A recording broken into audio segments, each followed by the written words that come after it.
Hi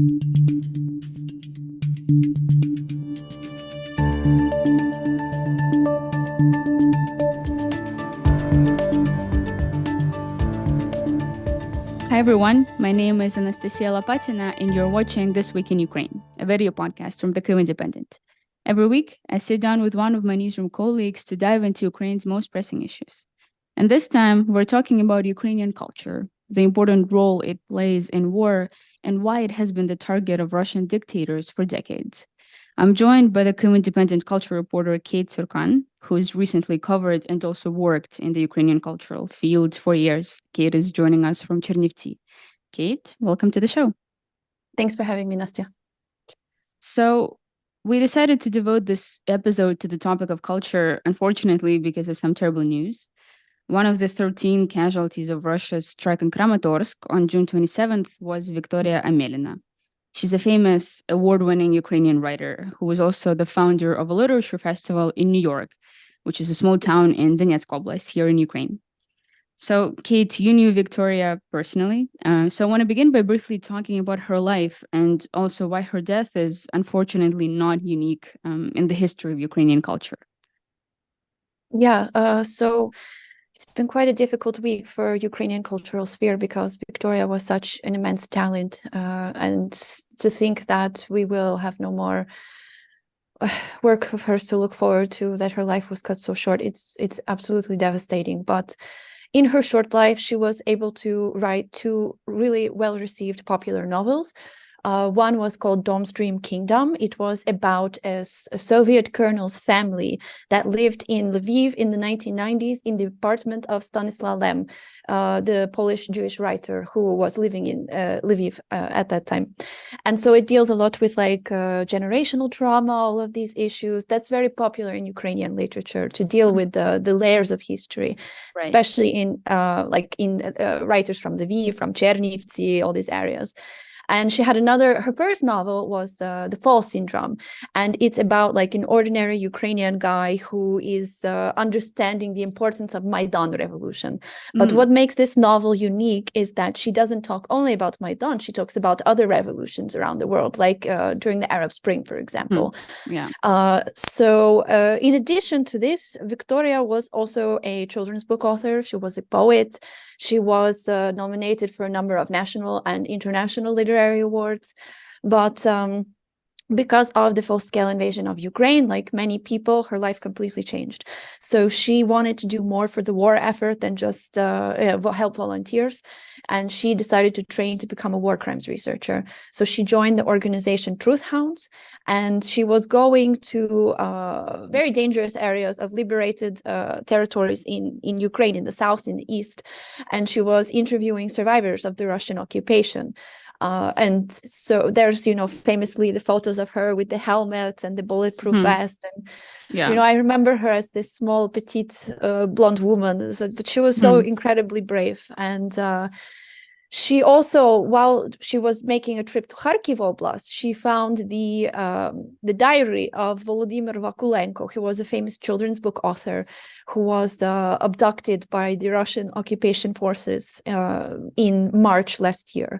And before he was, basically they had come more than once to his home, and he understood what was going to happen. So he buried his diary in the yard, in a cherry tree in the yard of his house. And he told his father where it was. So Victoria and her father went to find the diary, and it took them a while, but it was Victoria who found it. And now that diary now is kept in the Kharkiv Literature Museum for posterity. But Vivat Publishing House put out a print copy that also includes some of Volodymyr's poems. And Victoria wrote the foreword to that. And as she said, as long as people are reading the words of an author, that he's still alive. So it's quite horrible that Volodymyr Vakulenko was one of the his body was found in this mass grave in Izum. And then Victoria, who was documenting war crimes, became the victim of a war crime herself. But unfortunately, this has happened to Ukrainian artists before in history, because Russia whether it's the Russian Federation, the Soviet Union, or the Russian Empire, has a history of targeting Ukrainian artists. And tell us a bit more about that history, about that pattern. Yeah. So even in the Russian Empire, Taras Shevchenko, Ukraine's most famous poet from the 19th century, he lived a part of his life in serfdom, so slavery, and some friends saw his artistic talent and they helped buy his freedom. When he was in Kyiv, he was part of a secret political society, a secret society called the Brotherhood of Saint Cyril and Methodius. And it was a very short-lived society, but it was quite radical. And apparently Shevchenko was one of the most radical members. So they were advocating for Ukrainian language revival, for the Russian Empire to become a federation where all people were among equals, and it was not like Russia elevated above everyone else. And they wanted serfdom to be abolished, all these things. And eventually the secret society was disbanded and Shevchenko was arrested. And basically the Tsar sent Shevchenko into exile all the way to basically almost to Kazakhstan, to some colony, and said that under no condition is this man allowed to write, to paint, to do anything. Ukraine's most important writer and author in the history of our country, he was also first a slave and then a target of the Russian Empire, and he was also punished. And so I just want to make it clear for the audience that this isn't, a part of our history. This is really kind of the whole thing. This is really like the embodiment of our myths and our national stories. It's this tension between the Russian Empire and us. It's embodied in all of the literature, in all of the arts, one way or the other, right? Absolutely. And that's why it's so, I imagine, surreal. There was the story in spring where Ukrainian soldiers found a rare edition of Taras Shevchenko's Kobzar, his most famous work. They found it in Bakhmut in a destroyed building, and they took the book and they passed it along for preservation. But the things that Taras Shevchenko was advocating for, fighting for in his life, in his work, are what Ukrainians are still fighting for. Really nothing changed, yeah. Yeah, it's horrible. But that persecution, that targeting of Ukrainians continued into Soviet Union.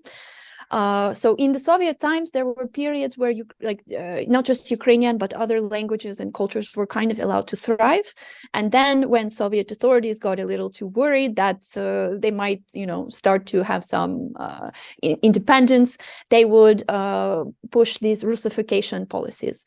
And unfortunately, this is what happened during Stalin's time in the 1930s.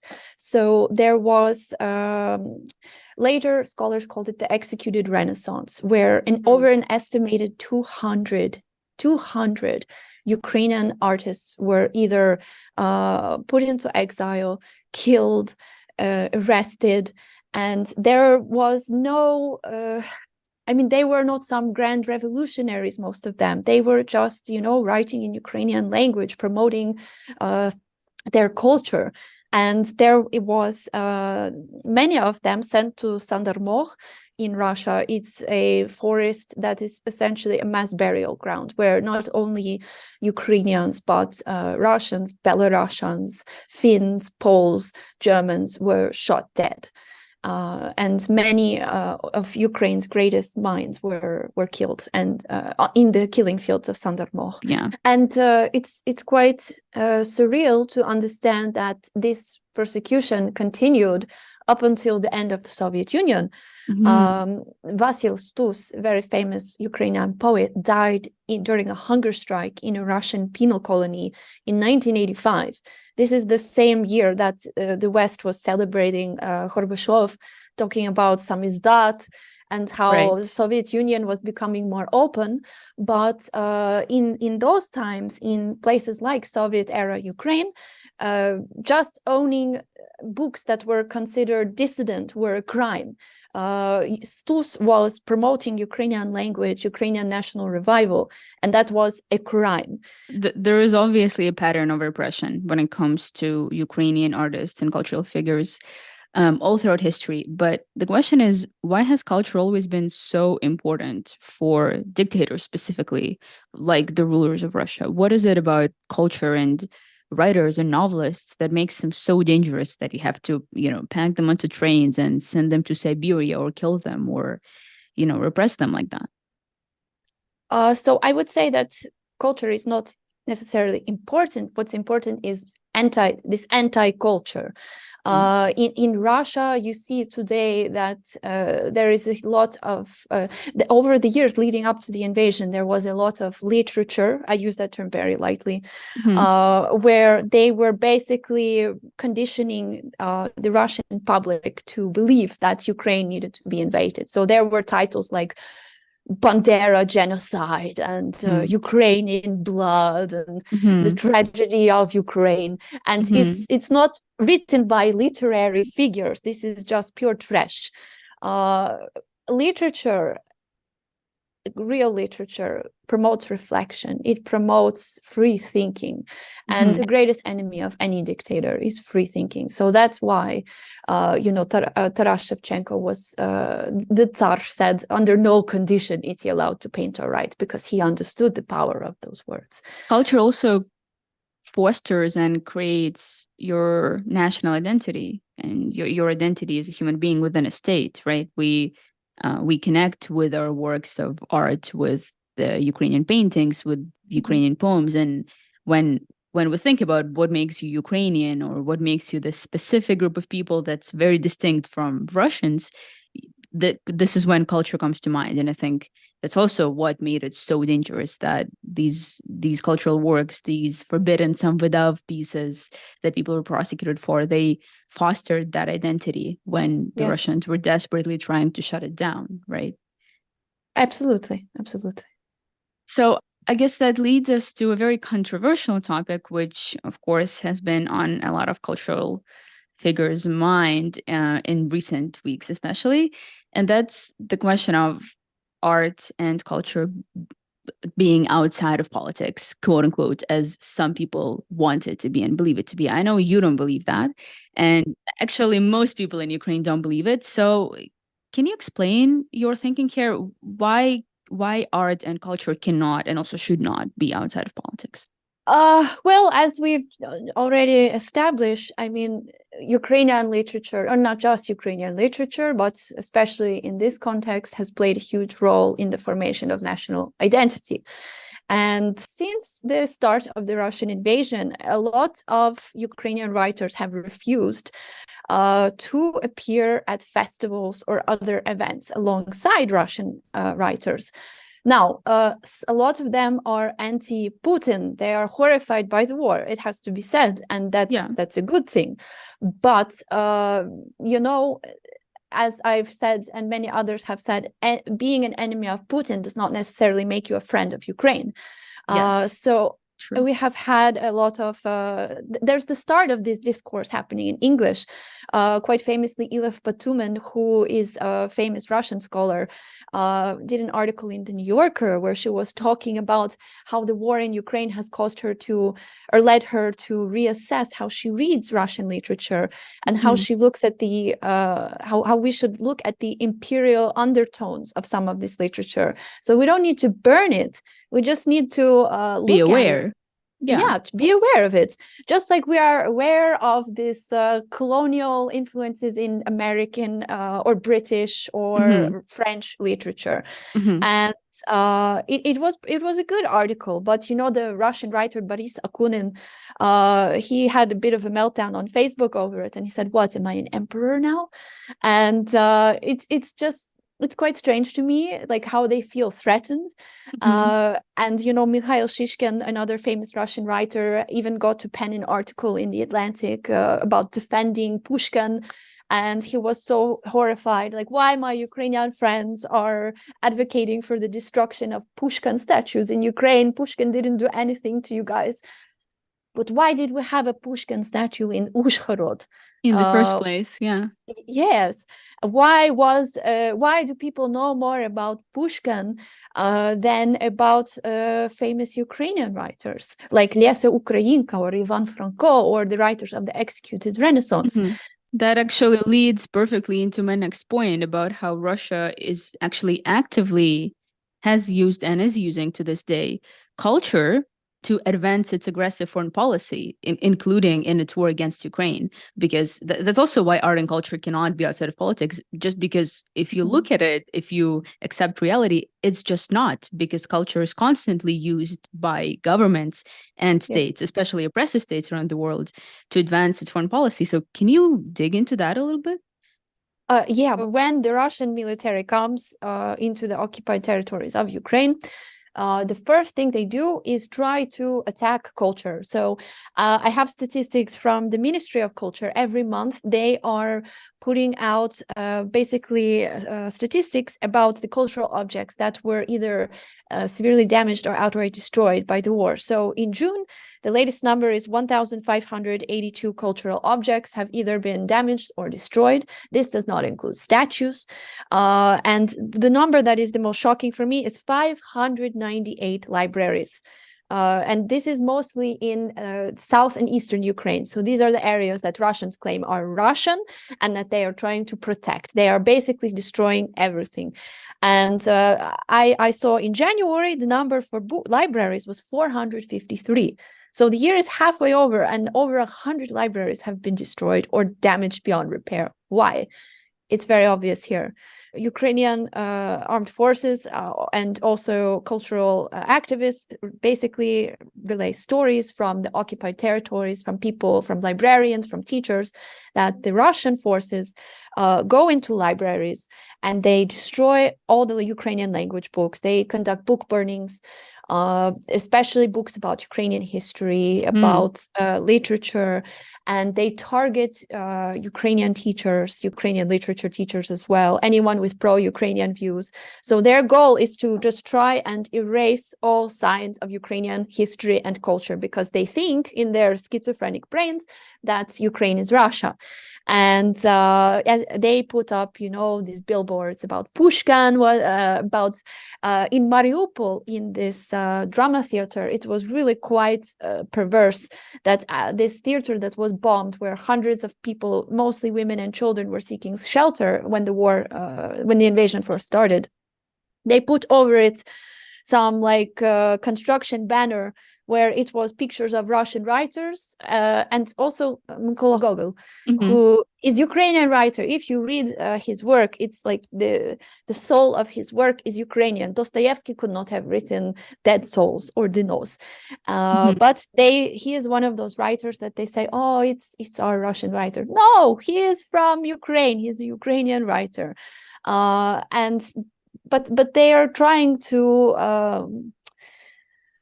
force, like Pushkin statues that were up decades ago, to put these billboards, of Pushkin, of Tolstoy, and to say, like, we have come to liberate you and to return you, to show you that you're not really Ukrainians. And this is what they tell to children that they are taking to the occupied territories as well. They say that you were lied to by your parents, by your teachers, by everyone, and we're going to tell you the truth.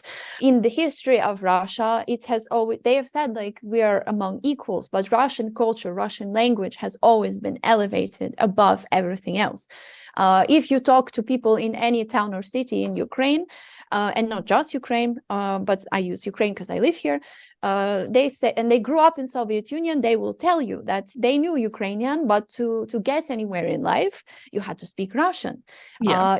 If you spoke Ukrainian, you were considered from the village or simple, and so it became like a kind of internalized colonization, that you wanted to belong, you wanted to do well in life, so you just forgot your culture, your history, your language, and you started to speak Russian and embrace this Russian culture.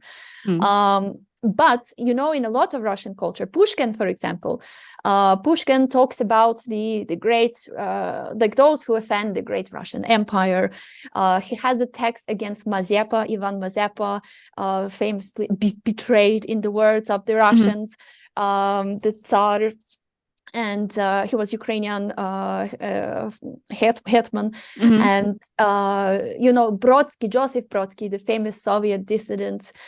So again, ostensibly in the view of the West, a good person against authoritarianism. Mm-hmm. But he had a poem basically on the independence of Ukraine, where he says at the end that Ukrainians on their deathbeds, wheezing on their deathbeds, will renounce Taras Shevchenko for Alexander Pushkin. So, I mean, there's many examples of this, where Russian literature, I mean, Bulgakov as well, famously, he has this kind of like derogatory nature, portrayal of Ukrainian language in his work. And he really looked down on Ukrainians, even though he was born in Ukraine and he lived in Kyiv. He went to school, he started his medical career in Chernivtsi, but, you know, they really looked down on Ukrainian language, and even in the propaganda, even leading up to the invasion, there is this portrayal that Ukraine is not a real country, that Ukraine is not a real language, that it's a dialect of Russian. Which is quite funny when you understand that there's Ukrainian words that Russians cannot pronounce or understand. Ukrainians do not want to burn these books. They do not want to cancel them. They want to finally have the space where their culture has the opportunity to grow. Yeah, exactly. Like I don't think anybody in Ukraine is advocating for some sort of, I don't know, worldwide ban on Pushkin or anything. It's just that it has to be read in context, and there has to be, you know, an understanding of the historical place where this was written and how. And at the same time, I think, correct me if I'm wrong, but I think a lot of authors, they don't necessarily want to cancel the Russian authors. They just want to give more space to them. They want to give more space to the Ukrainian writers, because we haven't been given space for such a long time. So it's not that we, you know, are completely against any Russian authors doing anything with their careers forever. It's that maybe it's time to pay attention somewhere else, right? Is that the correct way to see it? Absolutely. And basically, if we allow Ukrainian and Russian writers on the same stage, it creates this false perception of dialogue that should not exist while there are Russian boots on Ukrainian soil. And I mean, there was famously this Pan America scandal recently, where Artem Chupai, Artem Chekh, and Irina Tsilik were invited to the Pan World Voices Festival in New York.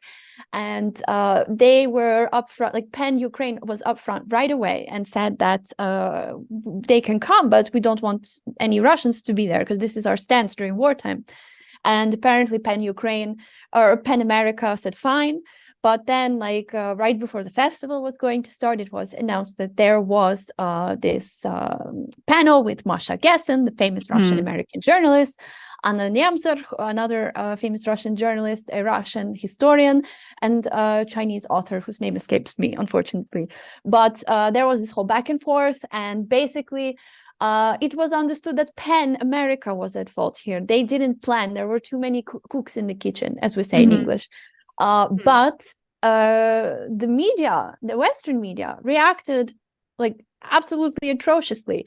They were basically saying that Ukrainians were bullying the Russians and that it's discrimination, and what is the path that this will lead to. And also, for even greater context, Artem Chekh is a soldier, so Artem Chupai as well.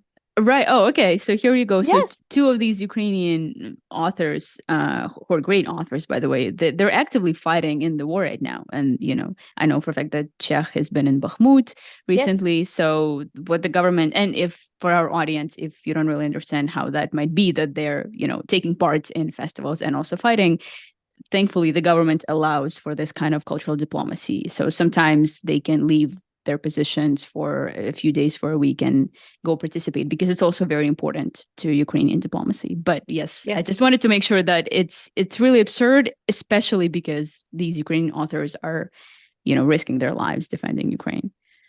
And what's quite interesting is that in this media backlash that followed the scandal, Anna Nemzer, one of these Russian journalists, was on TV Rain.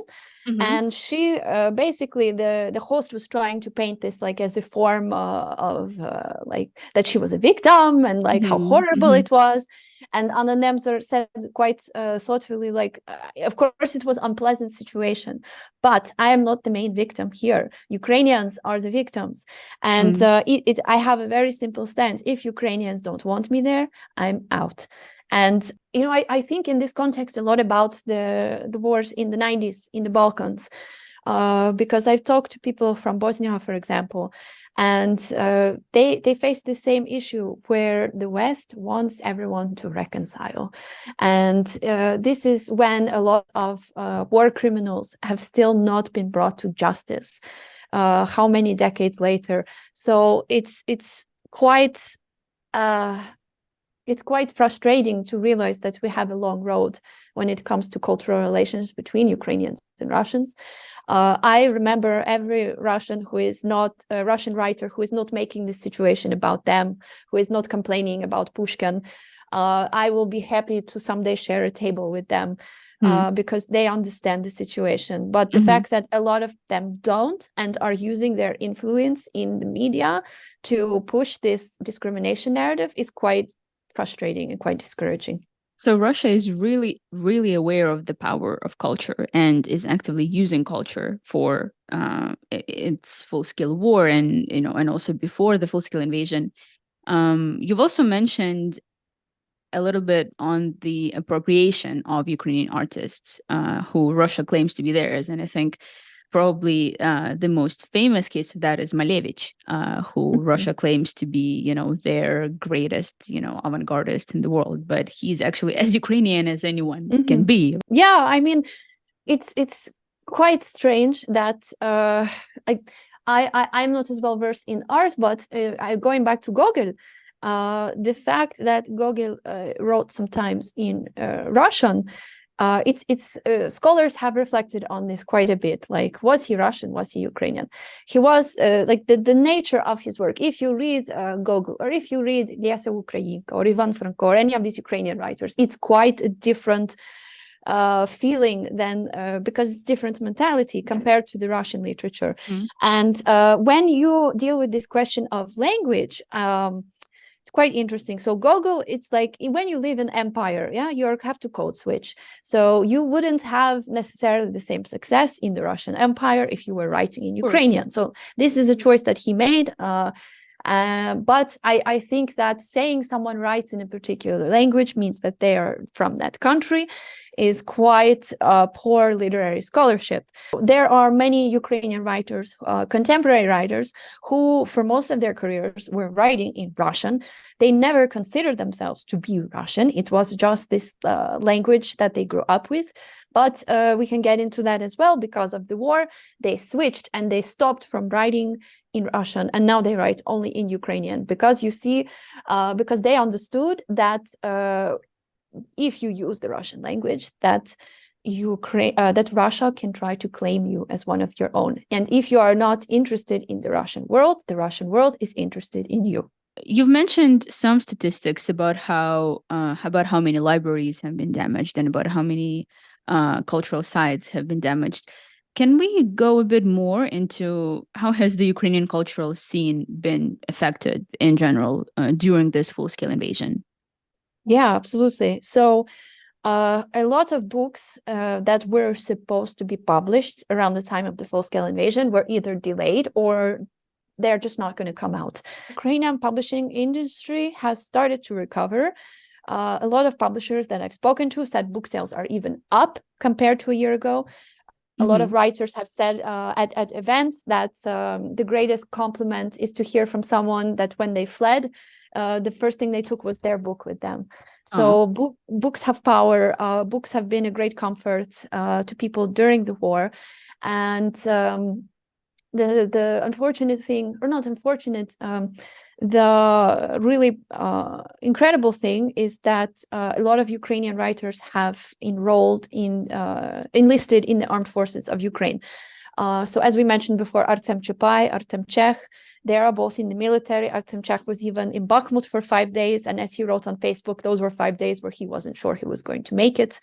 Oleg Sentsov, the filmmaker and writer, who was famously imprisoned in Russia for 5 years under false pretenses. They said he was a terrorist for opposing the occupation of Crimea, where he is from. He said leading up to the invasion, if it happens, I will join the army, I will defend Ukraine. And he did exactly that. He's fighting in Zaporizhia right now, I think, Zaporizhia Oblast. And there's Yarina Chornouz. She's a famous poet, one of the few female writers who are in the military. And she was actually in the military before February 24th. She was the first woman to join her battalion, I believe. Now she was a volunteer with Hospitalier, and now she's in the Ukrainian Marines. She's just incredible poet, just so strong-willed, and so has such a commanding presence in her verse. And I'm just really inspired by all of these, not just writers, not just singers, filmmakers, dancers, all people from all parts of the cultural sphere have gone to the front and have also died. And this is, I don't want to say it's like executed Renaissance, God forbid, but we really are faced with that situation today where we are losing the most talented artists of our time because they do not have the luxury of being able to create art for people, but they have to fight for their country's right to exist. And it's just as difficult as it is to process, it's also just incredibly inspiring that they put their lives on hold. A lot of Ukrainian writers are also actively volunteering. Festivals are still happening in Ukraine. The first festival happened last September in Cherkivtsi, so I'm very proud to say that. Meridian Chernivets Poetry Festival happens every year, and they just decided, let's do it. We had the book festival in Lviv. A few weeks later, Serhiy Zhadan held like kind of a makeshift literary festival in a bunker in Kharkiv when it was still quite dangerous there. And this year, Book Arsenal got to happen in Kyiv. And famously, Volodymyr Zelensky, our president, was there. And a lot of Ukrainian writers were very proud when they saw that he purchased their books. So you can say the president owns a copy of my book. Yeah. And I unfortunately couldn't make it to Kyiv during that time. But as I heard, it was also quite cathartic and quite wonderful because the fact that these things still get to happen is a form of resistance. When Russia is trying to destroy Ukrainian culture and Ukrainian cultural events happen, that is really, really important.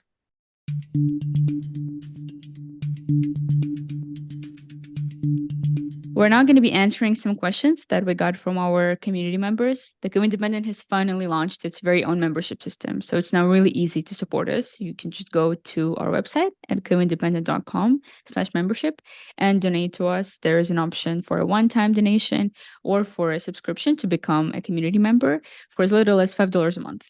All our members get really cool, interesting perks, including exclusive access to events like discussions with editors and journalists.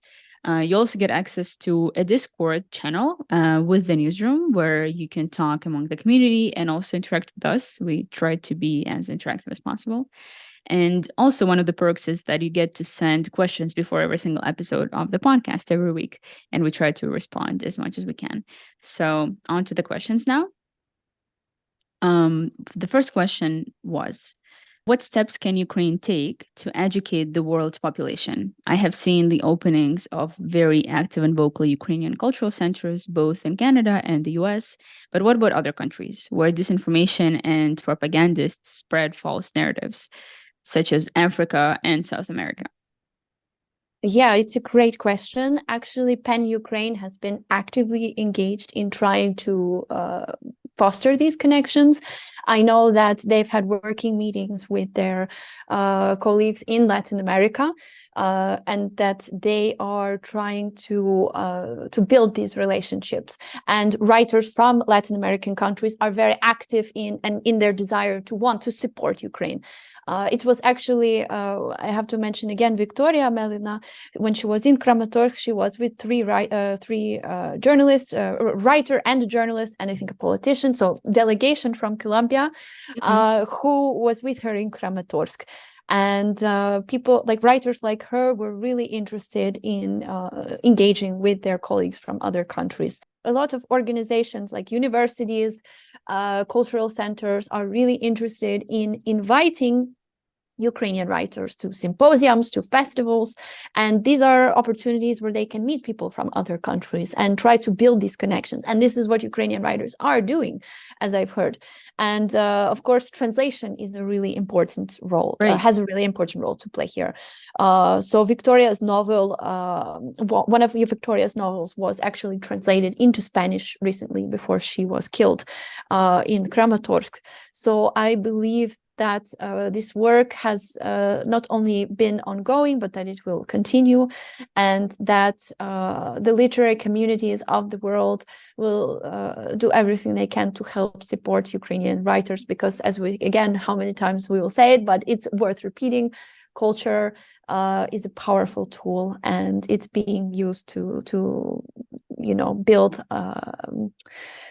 understanding and compassion for Ukraine's cause. Yeah, I agree with you. I think culture and art are amazing ways to build these political connections too. And Ukraine has an amazing institution, also the Ukrainian Institute, which basically it's a government body that deals with cultural diplomacy. And as far as I understand, that's a very unique government body, and not a lot of countries in the world even have something like that, because Ukraine, I think, is one of the first countries to realize just how important cultural diplomacy can be, especially in this kind of post-colonial context like here in Ukraine. Absolutely. So another question that we got is interesting, but a bit difficult. So the member is saying that someone once said that those who consider Russia the eastmost reach of European culture are wrong, because in fact, Russia is the westernmost reach of Asian culture. Clearly, Putin's current cultural manipulation is looking eastward. That leaves us to wonder if, in fact, Ukraine is the true eastmost reach of European culture. If this is so, then the depth of Russian nationalistic resentment and even hatred of Ukraine has very deep roots. So the question is, without running the dangers over simplification, is it possible that there is some underlying truth here in this statement? What do you think? I would advise against framing Ukraine's struggle as a defense of European values, first and foremost. I would avoid. Why? I mean, this is what isolates people in the global South, to say that we are defending Europe. I mean, this is the reason that we should actually be closest with these countries that are victims of colonialism historically. And then to say like we are defending Europe, I mean, there's a reason why they don't, that a lot of people are skeptical, and why Russia is using that skepticism to further its propaganda in these regions. Totally.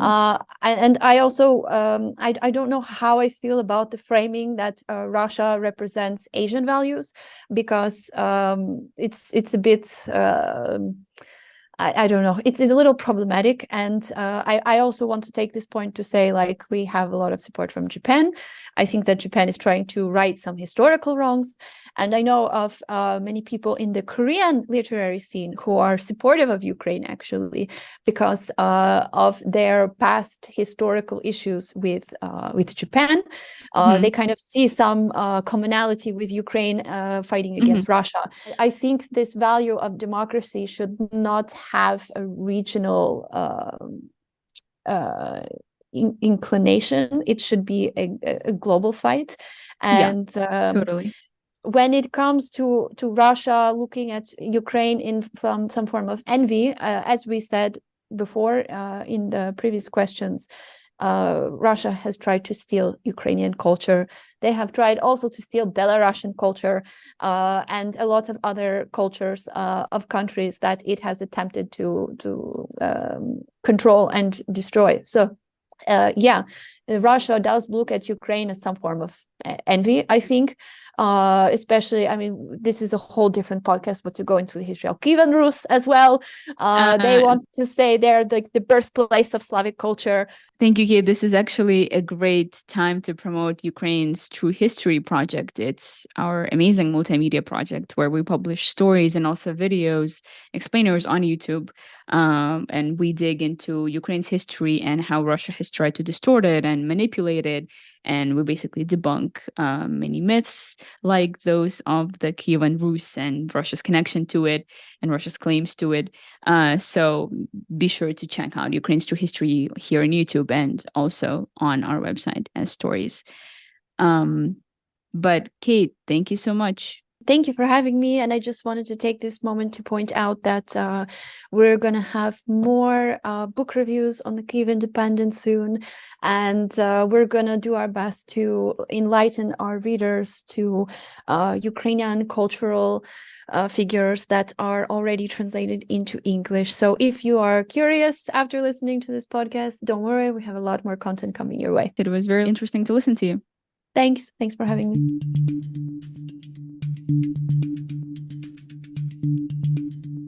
Also this week, at least 4 people were killed and more than 30 were injured as a result of a Russian strike on the city of Lviv in western Ukraine on July 6th. Russia targeted civilian infrastructure, including apartment buildings, with several caliber missiles. Ukrainian military and government continued warning against a possible Russian provocation at the Zaporizhzhia nuclear power plant, which is the biggest nuclear power plant in Europe and is currently under Russian control. Ukraine's intelligence reported that more explosives have been placed at the plant, in addition to similar reports from last summer. And Ukraine's military said that its counteroffensive is going according to plan, reporting 2 kilometers in advances in the direction of Berdansk. You can find our show on YouTube and all audio platforms every Friday morning. If you like this episode, please subscribe to us and like our content wherever you're listening to this podcast. Please go to kyivindependent.com/membership to support us and become a part of our community. And follow us on social media on Twitter, Facebook, and Instagram. We'll be back next week. Thank you for watching.